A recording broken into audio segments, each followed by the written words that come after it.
5টায় পড়ছি, এসে ফজর পড়ছি, ঘুমাইতে যাব তখন আমার অস্থির লাগতেছে। এটা আমার আগে লাগতো, অনেক সময় অস্থির লাগতেছিল।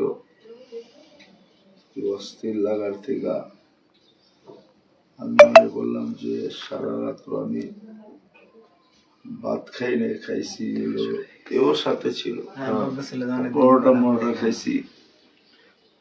আমি ওষুধ খাইছি ডায়াবেটিসের, গ্যাস্ট্রিকের। একটু সার্ভাইকেলের কারণে ব্যথা হয়, তো ওটা মনে করে আবার ঘুমায়।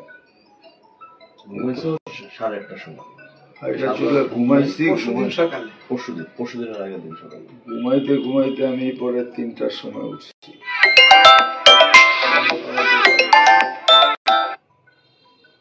জোহর পড়া আসর একসাথেই নামাজ পড়লাম মসজিদে, মাগরিব পড়ে গেছে। এসার সময় আমার কাছে ফোন আসছে, জনিত এসার থেকে শরীরটা খারাপ।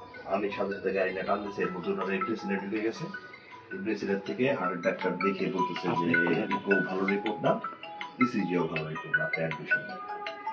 সাথে সাথে এই রিপোর্টগুলো ছবি তুলে পাঠিয়ে দিলাম আমাদের একজন মহিলা শারীর আছে, কিংবা আপনার প্রফেসর। উনি বলতেছে আপনি কোথায়? আমি তো গাড়িতে। আপনার গাড়ি কেন? আপনার হসপিটাল যান না কেন? আপনি বুঝতেছেন রিপোর্টে কি অবস্থা? তখন তো আমার শরীর খাম দিয়ে দিয়েছে।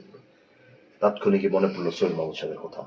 সোহেল মাহমুদ সাহেব আপনার ভাইয়েরই কলিগ, কিন্তু ছোট আর কি, ভাই ছোট। সোহেল মাহমুদ সাহেবের ফোন দিয়ে আপনি কই? আপনি এক্ষুনি ব্রেন কার্ডিয়াকে যান, আগে অন্য কোথাও যায় না, আগে 4টা ওষুধ খাওয়ান, গাড়ি থেকে নাই না। আমি সাথে সাথে ফার্মেসি পাই না, ফার্মেসি খুঁজা ওই গাড়ির মধ্যে ওষুধ খাওয়াই গেছে। খাওয়ায় উনি তো কয় না আমার বুকে ব্যথা নাই, আমার কই লিয়ে যাও। আমি কই দিলাম ভাই বুঝতেছেন না, জিনিসটা সমস্যা হয়ে যাবে। তারপর 5 মিনিটের জন্য বাসায় আইসা বাসার থেকে দোয়া নিয়ে একটু ট্রাকশন লাগাই, এর মধ্যে উনি পিজি রেডি করে ফেলছে। রাত্রে 11টা, তখন 10:30।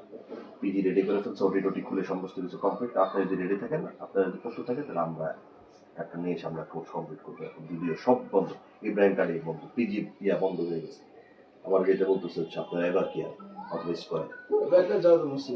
হ্যাঁ, মনে কত পরশু দিন যাবো, কালকে পরশু দিনই সাথে পুরা টিম আইসা 1 ঘন্টার মধ্যেই কমপ্লিট। আপনার ব্লগটা আমাদেরকে দেখানো 95% হয়ে গেছে। শুক্রিয়া, আলহামদুলিল্লাহ, সুম্মা আলহামদুলিল্লাহ। হার্টটা বুঝার আগে, হার্টে অ্যাটাকটা হওয়ার আগে আপনার হচ্ছে বড় ভাই বলতেছিল সকালে, আরে বুঝাইলাম আমরা বসে ওনার কিছুই হয় নাই, আলহামদুলিল্লাহ। হাঁটার পরে একটা দাগও পড়ে নাই, ওর আগেই সবকিছু হয়ে গেছে।